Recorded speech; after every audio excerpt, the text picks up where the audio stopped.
So, hello everyone. I hope is everybody well. My name is Rafael Leite. I am going to introduce our meeting today. So it's a pleasure to be here with you today. I am delighted to welcome you all to this remarkable event. I stand before you today not only as a research fellow at the New South Institute, based in our São Paulo offices, but also as a passionate advocate for the exciting ideas that we are about to explore. I would like to take a moment to express my deepest gratitude to Ivor Chipkin, the executive director and co-founder of the NSI, for his relentless leadership. His visionary approach has enabled the NSI to remain at the forefront of public administration reform and institution building, shaping a better future for South Africa. And equally important, I would like to recognize Delaney Majola, our media liaison, for the organization of this event, and indeed the entire NSI team for their dedication and hard work. We are gathered here today, albeit virtually, for an event that will challenge and stimulate us, South Africa, an agenda for reform.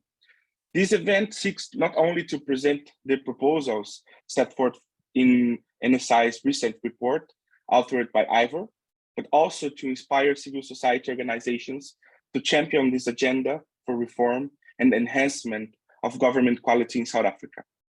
Today's discussion, led by Ivor, will be anchored on the NSI policy brief.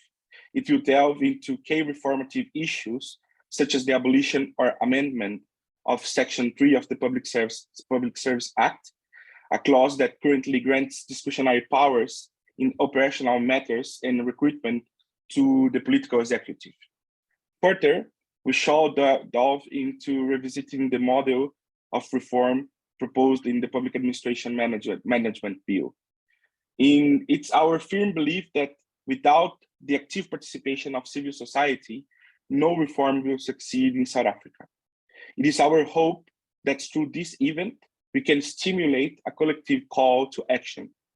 The NSI is eager to make its proposal known, confident that there are viable ideas that could be adopted by the government and, more importantly, endorsed by civil society. Together, let us bring about the transformation that South Africa so deeply deserves. I am looking forward to an engaging and productive discussion. Thank you. Ivor, please go ahead. Rafael, thank you for those remarks. Slightly embarrassed by some of them, but I think there is important work being done, and I want to share that. So I'm very grateful for this meeting and this opportunity. I'm very grateful for those of you that have joined us. The idea was to do something quite informal, really to build support to engage with civil society organizations and other people that joined the meeting, really to discuss current events. I think we're on the cusp of something major, and I think there's an opportunity to take potential and make it real. And I think civil society and other advocacy organizations have a very, very important role. So it's really to share my understanding of where we are in the current situation.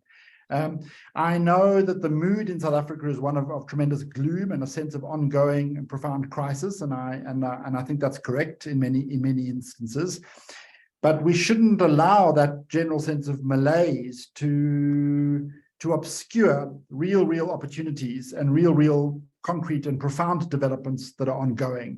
I think in the space of public service reform, something really important is happening. I think we should understand it, and I really think that we should support it. The New South Institute is a public policy institute. We're based primarily in South Africa, though we have a presence in Sao Paulo. Rafael later is in the Sao Paulo office. We have a presence in Eastern Europe as well. We have an office in Belgrade, and we are planning shortly to open an office either in Dakar in Senegal or in Nairobi. And the idea that we are working on is that South Africa is situated both on the African continent but in the wider world. that our transition to democracy coincided with a whole range of transitions in what we're calling the New South, whether they were in Eastern Europe, the movement away from real existing socialism, to the move away from military dictatorships in South America, a whole lot of profound changes on the African continent. And there's something about these transitions of the 1990s that bring a whole range of disparate countries together and in a common pursuit of transition. So we think there's lots to learn between these different geographies. At the same time, so we think there's lots to learn from elsewhere in the world, and that is what NSI is trying to do. At the same time, we find that the South African experience is of great interest around the world, and we are being called to play a role in a whole range of processes elsewhere, whether at the level of the UN General Assembly, but also in Eastern Europe in dealing with state capture. We have a range of projects. We work on civil service reform. We have a very, very large project on migration governance headed up by Alan Hirsch. We work on welfare reform. Jelena Vidojevic deals with that. We have a whole program conceptualizing the New South. We do a lot of work on state capture, which those of you who know me will know that is a traditional field of mine. And we, in that regard, we've just released a major new report on police reform. But what is currently happening in South Africa, I think, is very, very exciting, and I think this is the moment to really begin to build coalitions and think of ways of supporting in current engagements. So what I want to do is speak very quickly is go through where we are currently, the current developments, and discuss the opportunities. So. I and several other colleagues have been working for quite some time now, over a decade, on public service reform, on governance, trying to make an argument that in South Africa we need better to distinguish between political office and administrative office. The argument being that this is the current conflation, the politicization of our administration is both inefficient from the point of view of government. It weakens the ability of government agencies to deliver services to the poor and to working families, but also to deliver on large-scale economic projects. So we've been making that argument. We've argued more recently that in the context of state capture, it's precisely this politicization of administrations that allowed nefarious in the ruling party to capture and seize control of key state institutions, including in state-owned enterprises. During the period of state capture, there was some movement within civil society around taking up these issues. The Zondo Commission then has recently again put them on the agenda, perhaps not as strongly as some of us would have liked, but nonetheless, it's put them on the agenda. Then, unexpectedly, in 2021, the National School of Government, I think operating on behalf of the Department of Public Service Administration, published a framework document on professionalizing the public service. It arrived at the end of 2021. It caught many of us by surprise. In 2022, in September of that year, the Cabinet formally endorsed the framework document on professionalizing the civil service. Recently, the Public Service Commission, or the Office of the Public Service Commission, has been appointed to oversee the implementation of the framework document. At the same time, DPSA, the Department of Public Service and Administration, working quietly, I have to say, has nonetheless been doing some really, really exciting work around reforming or amending the Public Service Act, the foundational act of the foundational legislation of the South Africa's transition, and at the same time proposing amendments to what is currently the Public Administration Management Act. It's also proposing a whole raft of new regulations. These are not well known in the public domain, but some of them are really cutting edge, and I want to come to them. So. We're in a situation where there are a whole lot of quite important reforms which are now formally on the agenda, and many of them have been either in the parliamentary process or they've been formally approved by the South African Cabinet. So this is not no longer a question of knocking on the door and advocating for change, but a whole range of concrete changes are now formally on the agenda. I'll discuss what those changes mean because I think that they're quite profound. Last week, as I mentioned, the Office of the Public Service Commission has been appointed to oversee the implementation of these reforms. Last week, it convened what it called a retreat, two-day gathering, which brought together many of the key agencies at the center of government, DPSA, DPME. It also included SALGA, the presidency. The presidency was represented. I'm sure I'm forgetting one or two other players. So all the key parties were in the room. I think the mood was incredibly of a great excitement and a sense of great the profound change is imminent. I have to be honest, I share that sense, and this is really the reason why we call this meeting. I think something very, very profound is on the agenda and is potentially imminent. So the idea really is to share this news with civil society organizations and start to build a kind of coalitions and the kind of support for these reforms, which will hopefully help them get them over the line. So let's talk a little bit about what is formally on the table. Let's start with the Public Service Act of 1994, because I think this is, if you like, a piece of legislation which has fundamentally framed and shaped the contours and form of post-apartheid South Africa. It's a piece of legislation which precedes the Constitution by almost 2 years. I privately wonder whether the Public Service Act actually is compliant with the Constitution, but that is an aside. The Public Service Act is a very important piece of foundational legislation. It reintegrates the homelands into the administration of a unitary state. It does a whole range of very important things. It also sets the terms of the form of the public service going forward over the last 30 years, and in particular in section 3 of the Public Service Act. And the Public Service Act does two profound things which have fundamentally shaped the last 30 years. It gives control of recruitment to politicians in the South African dispensation. So the president and relevant ministers and MECs have discretion over recruitment in their departments. The second thing it does is it gives control of operational decisions, or the right of politicians, the president and relevant ministers or MECs to intervene in operational matters. So in key areas of the life of public administration, that gives an enormous role for politicians. We understand why at the time the sunset clauses had ensured the continuity of the apartheid era public service into the future. I think there was profound concern, or great concern, within the African National Congress, but within many progressive circles as well, that apartheid era public service would be hostile or resistant to implementing ANC policies and progressive policies more generally. And I think the ANC therefore chose to retain high levels of political control of the administration, precisely to be able to overcome or to deal with potential resistance from the incumbent public service.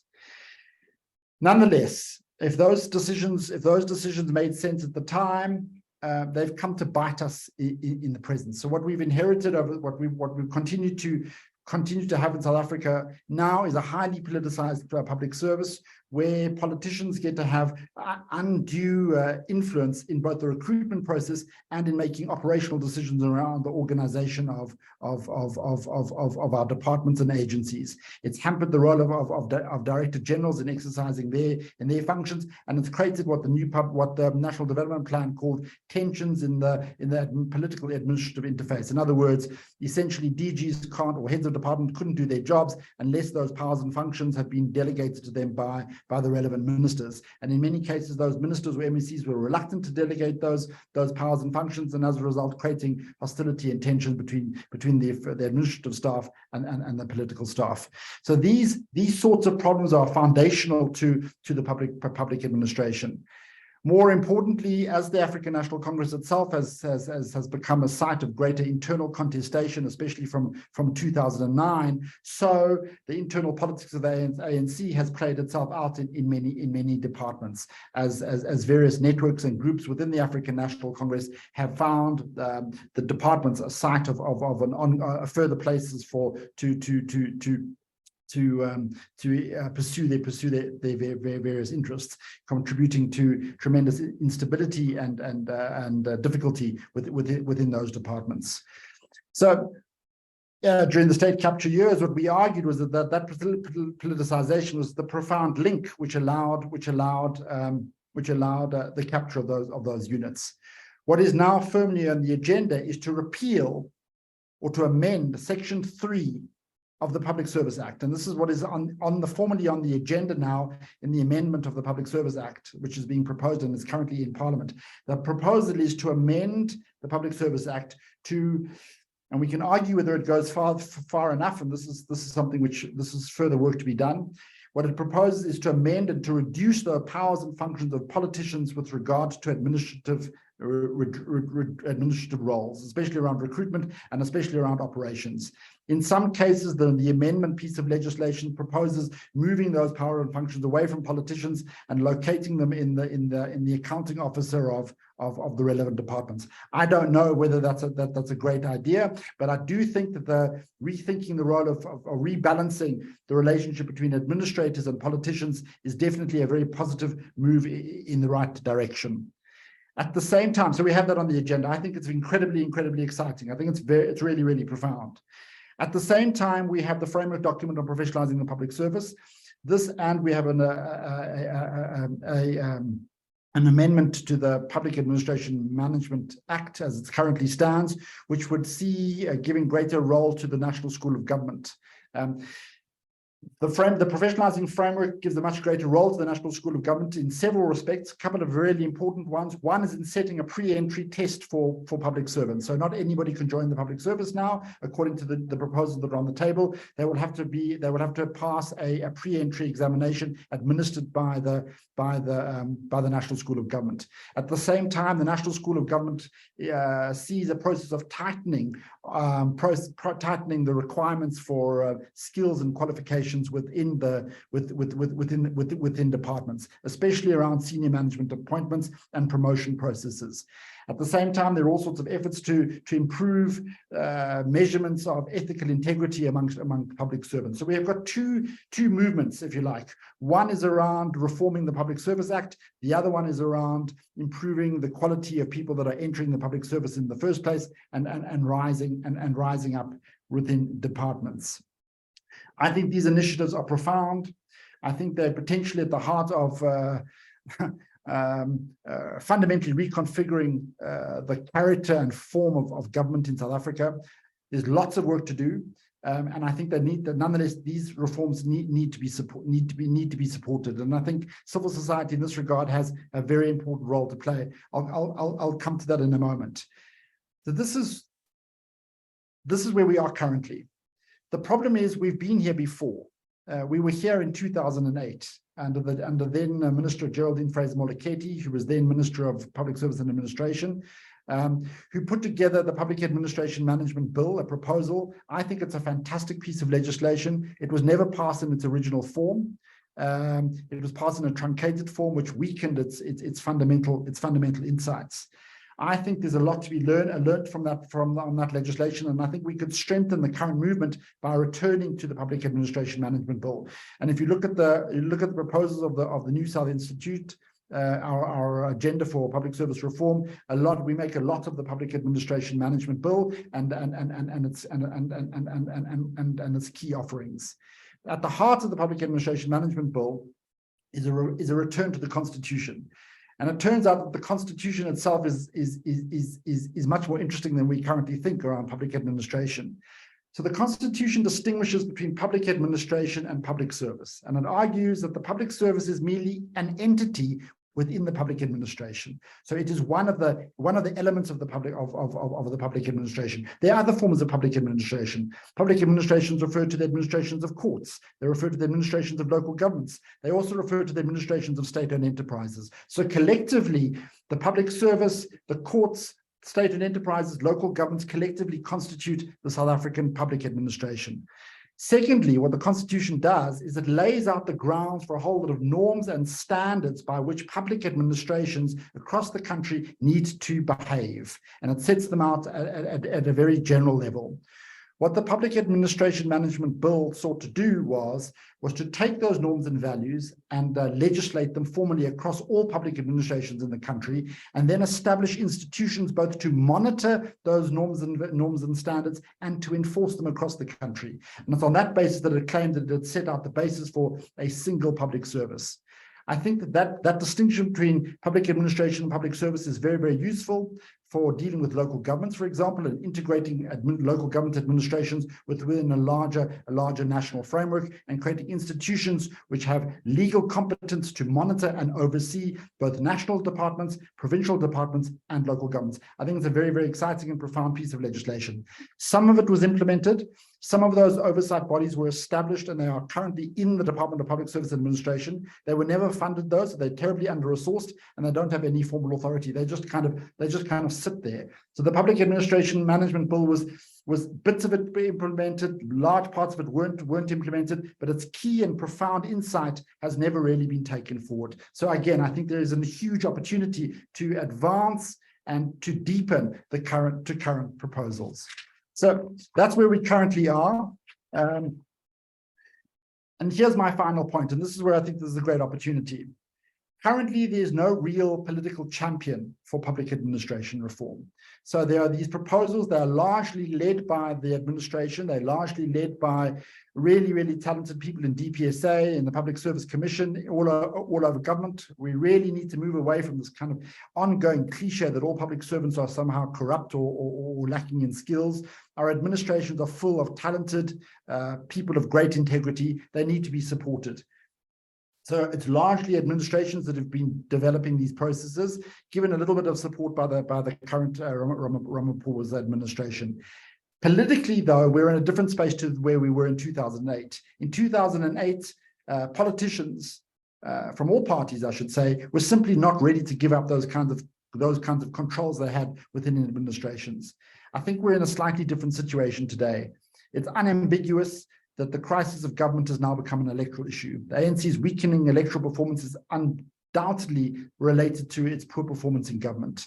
What it means, I think, is that there's a greater opening, especially within the ruling party, but within opposition parties as well, to questions of public policy, to engaging with how do we redesign our institutions, how do we improve how they work, because this has now become, for the first time really in South Africa's history, this has become an electoral issue. I also think as the ANC loses control and loses support in many areas, and as various administrations pass into opposition hands, I think it's unlikely that the ANC would want opposition parties to have the kinds of powers and controls over the administration that it has had over the last 30 years. What none of us want is unstable administrations like we have in Johannesburg, for example, to have the kinds of controls and authority over public administration that currently exist. So going forward, I think we're in quite an we're in a propitious moment for the kinds of reforms to get these changes over the line. But I think civil society in this regard has got a very, very important role to play. And I think in the current situation where there doesn't seem to be a national political champion, I think civil society can help build momentum and support for the reforms that are currently on the agenda.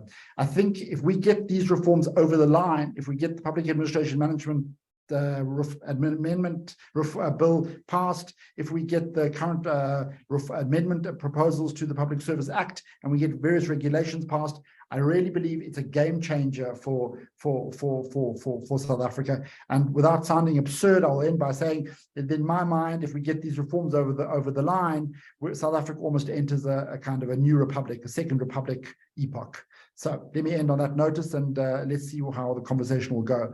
We had planned that this was going to be a small meeting, but I see it's much larger than I expected. But nonetheless, let's use the time that is left to have a discussion around how civil society organizations can potentially rally behind these reforms to get them implemented. Thank you very much. Thank you, Ivor, for such an enlightening presentation. It's now time to open the floor for questions. Please, everyone, feel free to ask questions either by audio or sending us a message. We want to hear your thoughts, your ideas, and your concerns about these pressing issues.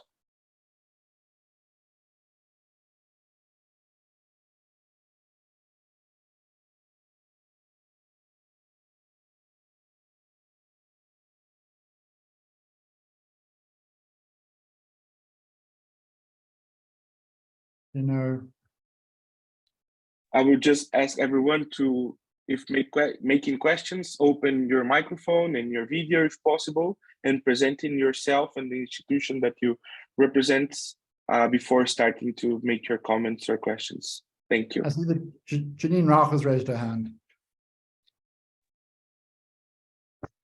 Morning. Hi, Ivor and colleagues. Thank you for the presentation.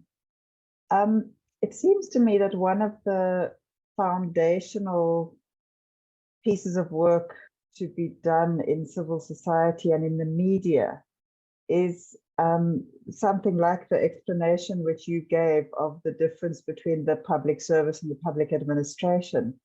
But also before that, the fact that the criminal justice agency, local government, and so on are not legally considered part of the public administration or the public service at the moment.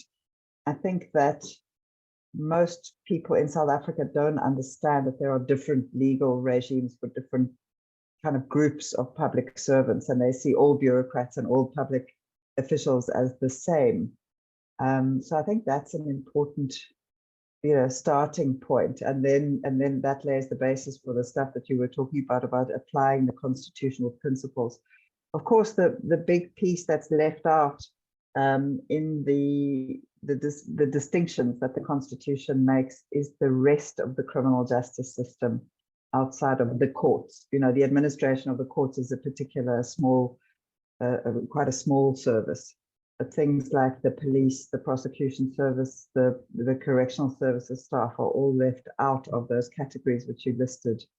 And so that's been, the primary site for state capture and a huge problem for corruption going forward. So maybe just some thoughts about that. Yes, I mean, so I think, Ginny, the answer, while they haven't, let me just jump into that if I may. So what the Constitution does, and I also have been sort of lapsed in thinking around the Constitution. But the Constitution actually sets out quite an exciting, quite a progressive framework in that distinction. And it turns out that what we often conflate the public service with the public administration. We think the public services, we know that local governments are part of the public service, but everything else is kind of the public service. So, in fact, the public service refers only to, from the Constitution's point of view, a tiny piece of the public administration. It refers to national departments and their administrations, and provincial governments and their administrations. So, health departments, police departments, whatever it might be. The administration of the courts, though, falls under the constitutional remit of public administration. So do the state-owned enterprises, and the police definitely fall under police administrations in police stations, in provincial governments, and in national governments, unambiguously fall under the remit of the constitutional definition. So, and this is where things get, I think, very, very exciting. Currently, we're struggling from a constitutional point of view with the separation of spheres of government, and the fact that the autonomy of local government, for example, is protected constitutionally. And what that means is that effectively local governments have the right to appoint who they want. Provincial governments can't insist who they appoint, and national governments can't insist who they appoint. And this is the great difficulty around managing and interfering in municipalities when they go wrong, is that actually national and provincial government currently has very little authority over the running of those administrations. So it can request an appeal, and the district development model was an attempt to try and bind them in some kind of provincial, national, local government structure, but again, it was entirely voluntary. What the Public Administration Management Bill suggested was that yes, one cannot have control over, provincial government and national government mustn't be able to restrain or constrain who local government appoints to their local councils. Again, that is, the whole idea of decentralization was based on, you need to respond to local circumstances, and therefore local governments needed to be able to have that kind of discretion. So the bill didn't propose interfering with that at all. And what it did, though, it did say, but because local government was part of their administration, were subject to the constitutional requirements, any of those processes, appointment processes, payment processes, ethics conditions needed to conform to constitutional standards.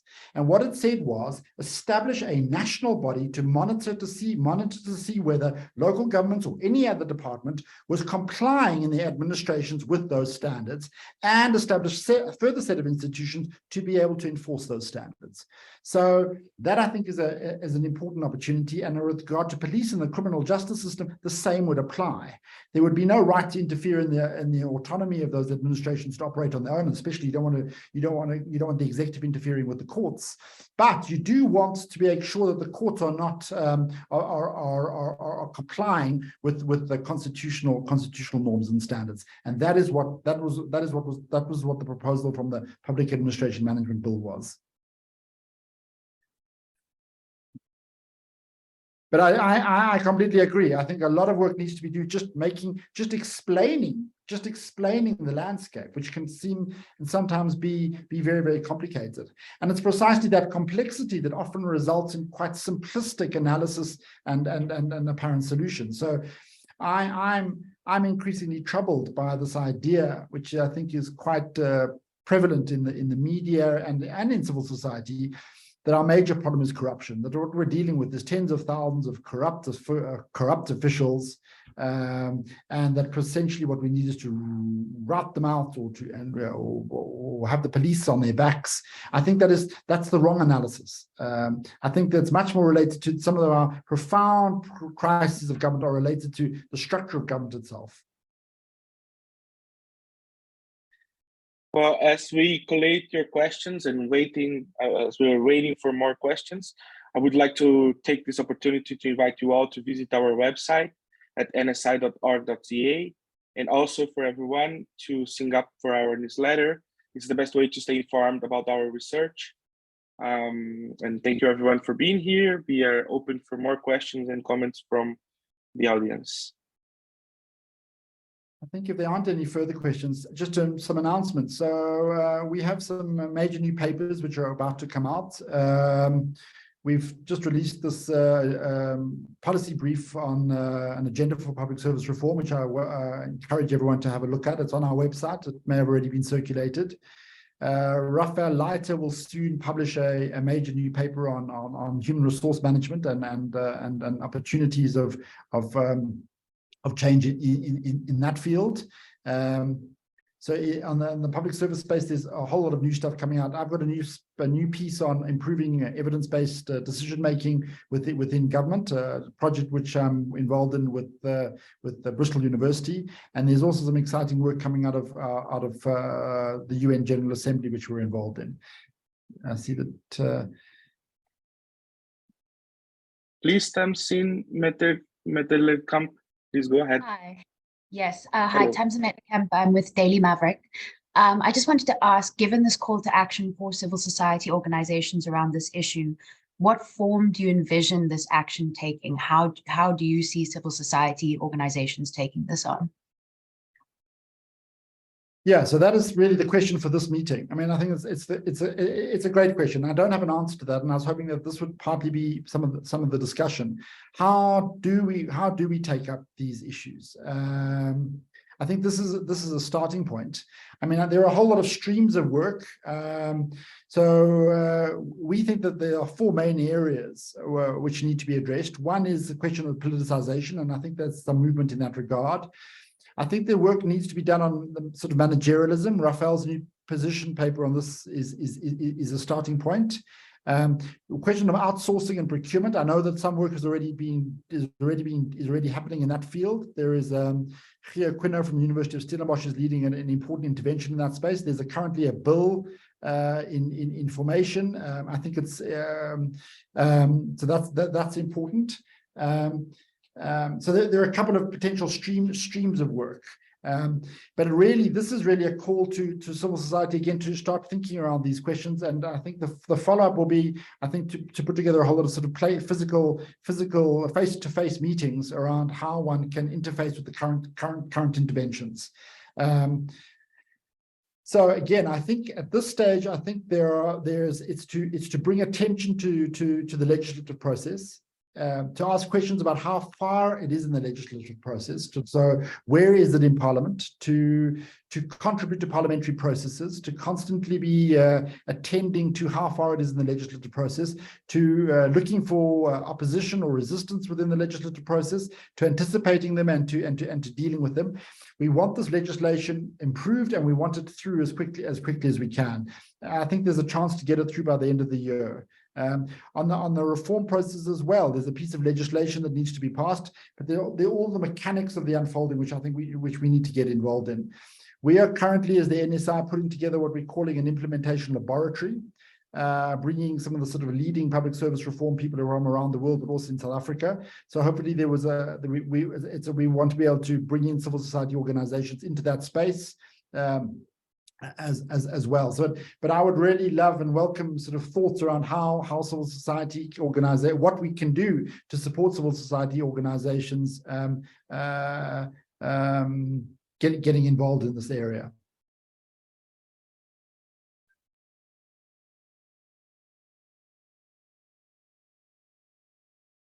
Great. We have a question, Ivor, from Felicity Van Vuren. It's a comment also. She says, as a tangent, was the British civil service supposed to be apolitical and even prevented senior members from being members of political parties? So I guess it's more a comparative analysis comparing the South African civil service and the British civil service. And if you want to make some comments comparing what are some benchmarks for South Africa and how does it relate to the government's proposals, please be free to comment on that, Ivor. Yeah, I think not a long response. I mean, there's quite a lot written about that. And I think Raphael, your papers addresses some of those issues. I think there's a confusion around, and I think this is important for the current moment as well, a confusion around this idea of neutrality and the meaning of politicization. Politicization traditionally means not wearing a party political hat in the administration. So that's what it means. It does not necessarily mean not being politically committed. And in the South African context, I think what's really important is that we don't want administrators who wear a party political hat. In other words, who are pursuing a party political agenda within the administration. But we certainly want public administrators that are two things. One, that they are committed to the constitutional values, deeply committed to the constitutional values. And secondly, that they are partisan to the ruling party as long as it is the ruling party. In other words, that they are committed to implementing the policies of the ruling party as best as they can, as long as that is the ruling party. So this is really the insight from democracy, that the idea of the UK civil service, the British civil service, British civil servants are expected to be partisan to the party of government, as long as it is the party of government. So whether it's the Conservative Party that are in government, UK civil servants are expected to be partisan to the policies of the UK of the Tory party, as long as it is in government, and the same when Labour comes to power. I think that is so. That's not a question of neutrality per se. It's a question of recognizing that in a democracy, government changes, and as a public administrator, one is expected to be supportive of the government that is now in power. So that puts it, that I think causes a slight difference around the question of neutrality and politicization. We are not calling for a neutral public service in any sense. We want a partisan public service, but we want a public service that is partisan to democracy, not a partisan public service that is partisan to a particular ruling party or to a particular ruling party.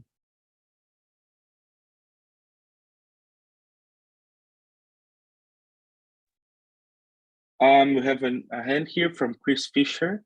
Christopher, please go ahead with your question or comment.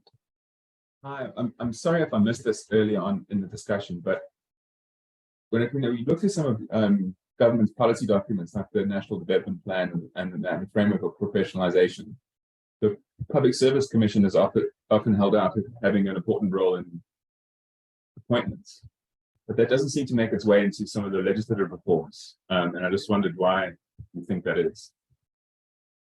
Yeah, so there's lots of detail here, and this is often where I think Janine's suggestion around just sort of clarifying all these different roles in the current situation, I think is really important. I think that's just a point that perhaps that's the starting point in the question of how civil society can get involved. And I think what we should do is, as NSI and other organizations, is just to convene several sort of information sharing events.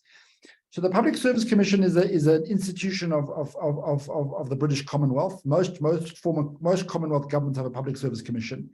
And in the arrangement of the British system, the Public Service Commission played a role at vetting appointments into the public service. And this is the role that it played in South Africa during the apartheid period as well.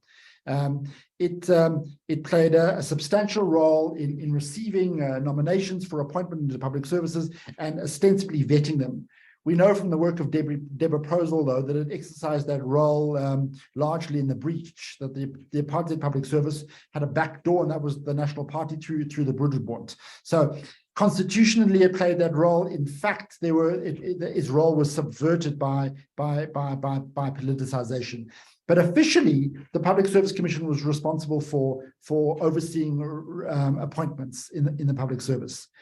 That role, though, quite soon after our transition, was taken away from it.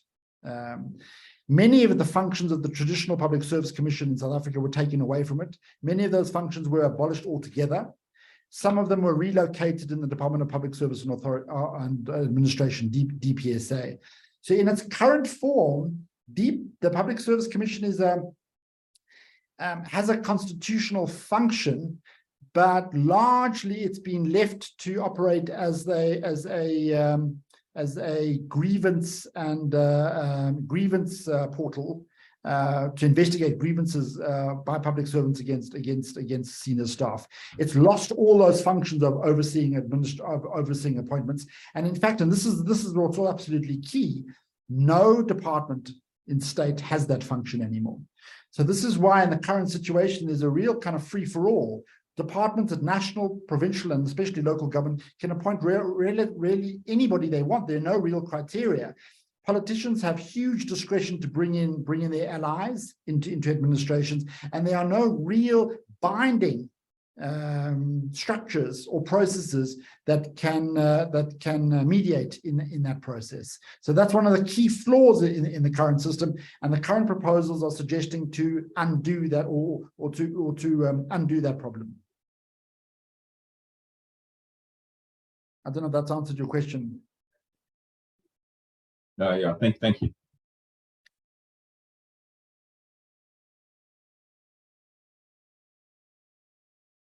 All right. So my sense is that I think Janine's point is an important point, that there's lots of information of just like sharing information around the lay of the land.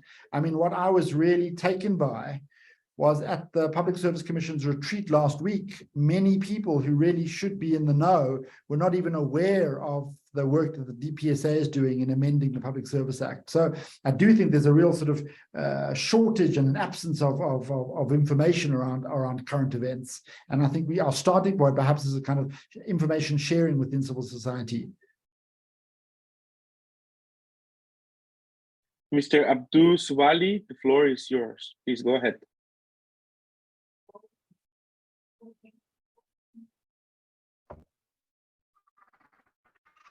Thanks for the presentation. I've got two issues.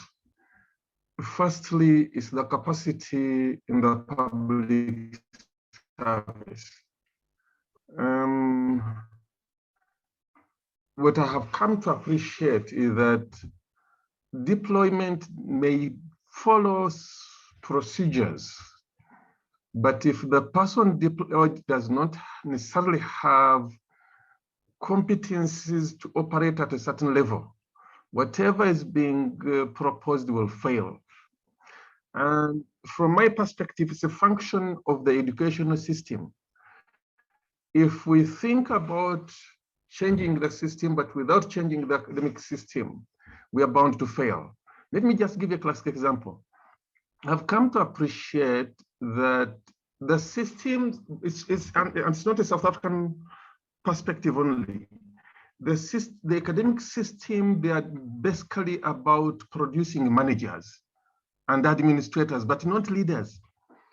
Let's go to a PhD level. You get somebody, the approach to a doctoral thesis is from a manager and administrative perspective, not a leadership perspective.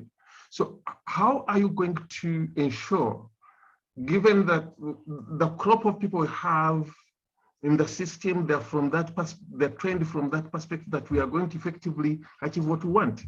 Thanks.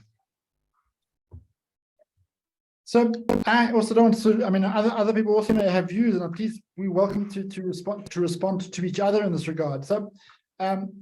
Sewali, I think the idea is precisely to address your concerns. The National School of Government has used the metaphor of a cockpit, and its argument essentially is that we want pilots. We want pilots in the cockpit rather than general managers. So many of the reforms that are currently on the table are to address precisely the concerns that you have. Whether that they go far enough, whether they're good enough, whether they'll get the job done, that is the stuff which we need to talk about. But what is really, really exciting, and I think really important to acknowledge, especially in the current situation where there is such gloom, there's such a sense of profound and deep crisis, is that these proposals are formally on the agenda. They're not things which we have to further request. They are here. So I really do think it's up to us to take up these opportunities, to enter the room, is the metaphor that I like to use. A door has been opened, is to push that door open and to expand the room. Because many of these reforms, I think, are profound. If we can rebalance the relationship between politicians and administrators, if we can get the right people into, especially in professional roles, the right sort of engineers, the right sort of doctors, nurses into key positions, if we can get the right kind of skills into key positions into the police, detectives in the police service, the right kind of people in crime intelligence, we think, I'm convinced that we could start perhaps slowly, perhaps more quickly, going forward, begin to turn around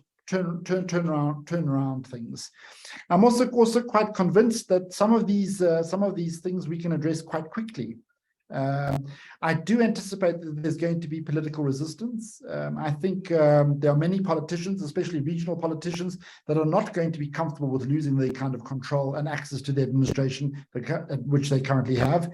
I also think that there are going to be many senior managers in the public service, especially those that have been appointed through overtly political processes, who are starting to feel vulnerable, and they are likely to resist as well. So there is certainly going to be resistance. I do think the unions, though, have an enormous amount of things to gain.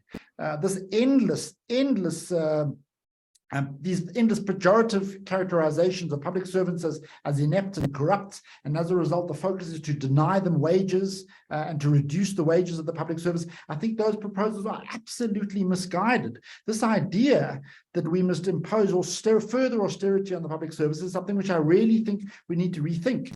If you like, and I'm absolutely convinced this is correct, our senior managers in the public service are massively underpaid, especially relative to the private sector. So rather than further austerity in the public service, I'm deeply and strongly in favor of increasing salaries, especially at the level of the senior management. But of course, those increases need to be associated with improvements in productivity and effectiveness within departments. As we currently spin in a sense of ongoing crisis, though, I think we are tending towards a whole range of policy solutions which are dead ends. And this is why we need to be much more au fait with the facts of the situation, with the opportunities that currently exist. And I really do think an appeal to organizations to begin to take this issue up as part of their political campaigns.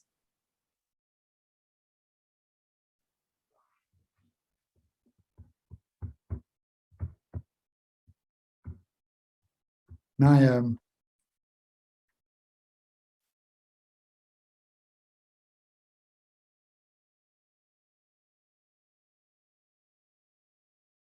if there are no further questions, while we are waiting for some more questions from the audience, I would like to invite Alan Hirsch, which is a research fellow from the NSI, to briefly introduce himself and talk a bit about his research while we are waiting for other questions. Please, Alan, go ahead. Thank you so much. Thanks very much, Rafael, and hi to everybody. Excuse me for not wearing my Zoom shirt because I didn't expect to be invited this afternoon. Yeah, I'm involved. I'm running a very exciting project. I'm enjoying it very, very much, and very pleased that the NSI has given me the opportunity to do it. We're looking at migration governance in Africa, obviously inspired by the challenges for managing migration in a fair and equitable way in South Africa, but the same is true in many African countries. And we can learn a lot from other African countries. We can also learn a lot from other African regional communities. So the first paper has just come out. It's on the NSI website. This is a framework paper which I wrote basically to frame the project and to set out why we're doing it in the way that we're doing it. A fairly substantial paper.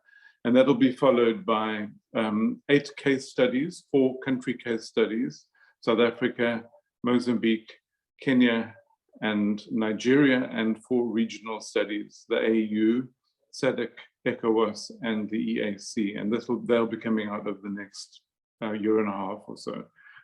So thanks very much, Rafael, for the opportunity to mention that this paper just came out. Thank you so much, Alan. I'm very excited to see your paper published. And it's already published in our website. I should mention that Rafael is the researcher writing the Mozambique case study. Thank you, Alan. Well, I guess we have no more questions and comments from the audience. If anyone wants to raise your hand, please go ahead. If not, we are going to finish this conversation for now. So if anyone wants to take the floor, please go ahead.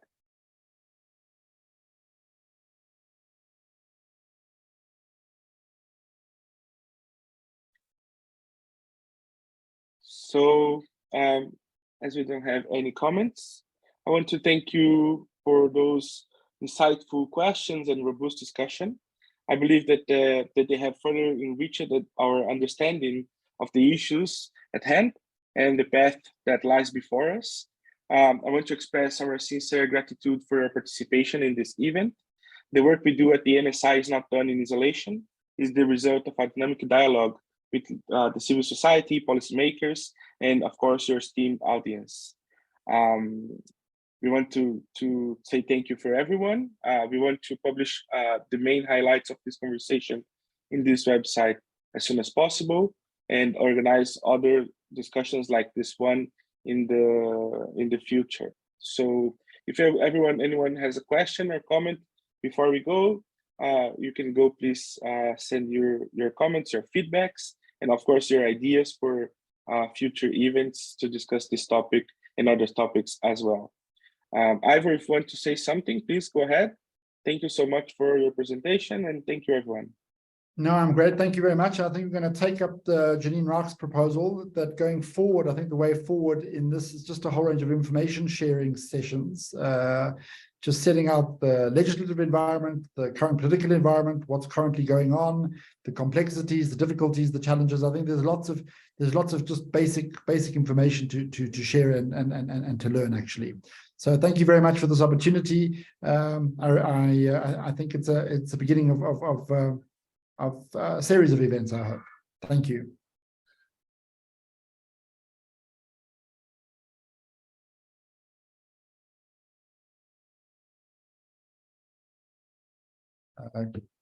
On that note, goodbye, everybody. Thank you so much for joining us. Thanks very much.